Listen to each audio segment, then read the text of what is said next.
Ladies and gentlemen, I'm here to talk about success. The first rule of success is to have a vision.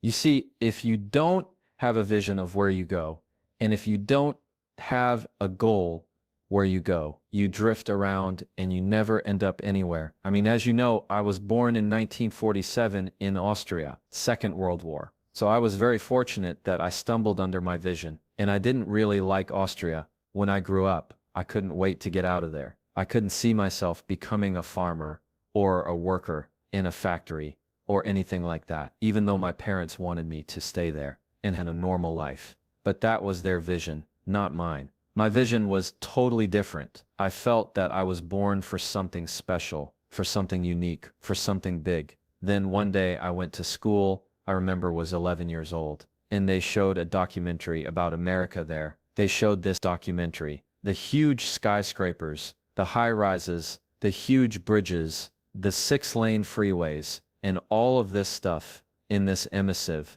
That's where I want to be. I don't want to be around here with these little farmhouses and these little buildings. I want to be in America. One day after school, I walked by a store in Graz. So I went inside and I looked around, and then I saw a magazine. There's a bodybuilding magazine that had Reg Park on the cover.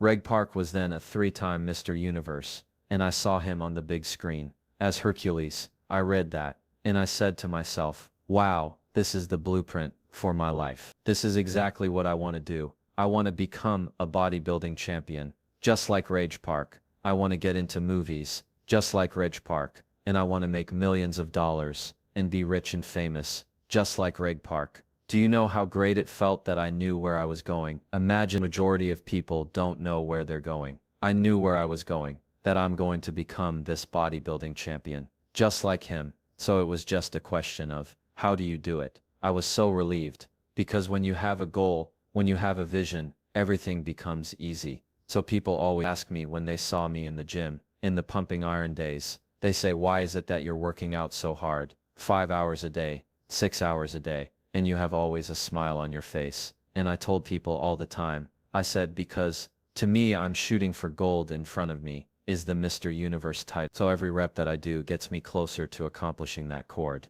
To make this chord, this vision, turn into reality. Every single set that I do, every repetition, every weight that I lift will get me a step closer to turn the score in reality. So I couldn't wait to do another 500-pound squat, couldn't wait to do another 500-pound bench press. I couldn't wait to do another 2,000 reps of sit-ups. I couldn't wait for the next exercise. With the age of 20, I went to London, and I wanted to miss the universe contest as the youngest Mr. Universe ever, and it was because I had a goal. Applause. Let me tell you something, visualizing your goal and going after it makes it fun. You've got to have a purpose no matter what you do in life. You've got to have a purpose. Music, 74% hate their job in America. Now there's not much different. When you come to Europe, the majority of people like what they're doing because they're really not doing it, because they didn't have a goal and they followed the score. They just aimlessly drift around, and then all of a sudden if there's a job opening,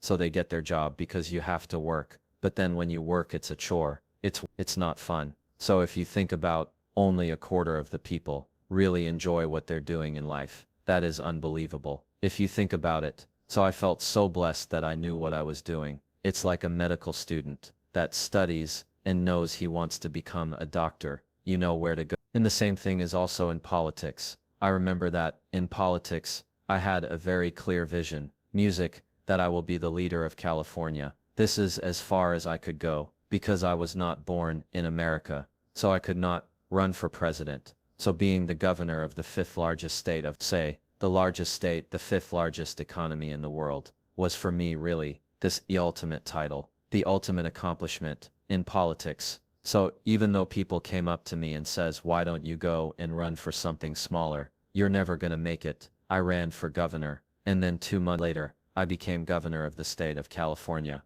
again because I had a very clear vision, what I'm gonna do with California. Applause. So that's rule number 1, have a vision. Rule number 2 is don't listen to the naysayers. Don't listen to the naysayers. Everything I ever did, the thing that they heard out of people's mouth was, that's impossible. Music, that can't be done. Or no, that is exactly what I heard. And of course I proved to the people that it can't be done. So whenever someone said to me, it can't be done, I heard it can be done. When they said no, I heard yes. And when they said impossible, I heard it is possible. I'm a strong believer, what Nelson Mandela said, that everything is always impossible, until someone does it. Well, I'm gonna be the one who said to myself, I'm gonna do it, and I'm gonna show it to them. Maybe it has never been done before. That's perfectly fine with me, but I'm gonna do it. And I did not listen to the naysayers. It's all about the hard work that you put in. I said I must have been bodybuilding. I worked out 5-6 hours a day. I'm gonna do the same thing,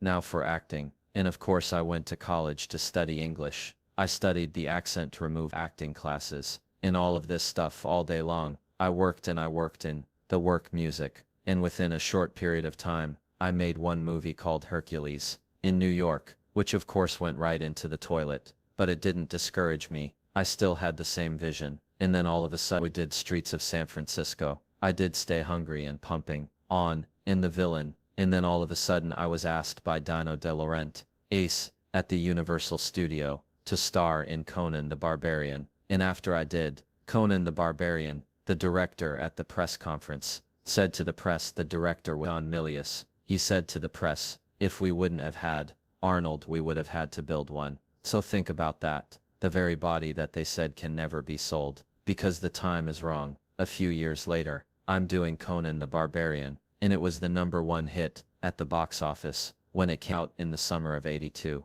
Think about that. And the director says, if we wouldn't have had his body, we would have had to build one. So all of a sudden my body became an asset, not a liability. And the same thing was with Terminator. After we were finished filming Terminator, Jim Cameron said to the press, if Arnold wouldn't have had that accent and talked like a machine, I think the movie wouldn't have worked. So think about that. The body and the accent that they attacked was an asset. But I didn't listen to those losers. I didn't listen to them at all. It's just the reality of it, is that you can't listen to the naysayers. So this is a very important lesson for all of you. So when someone says, no, this is a stupid idea, you in your mind, you don't have to say, but your mind, to say this of you, you saw, what do you know?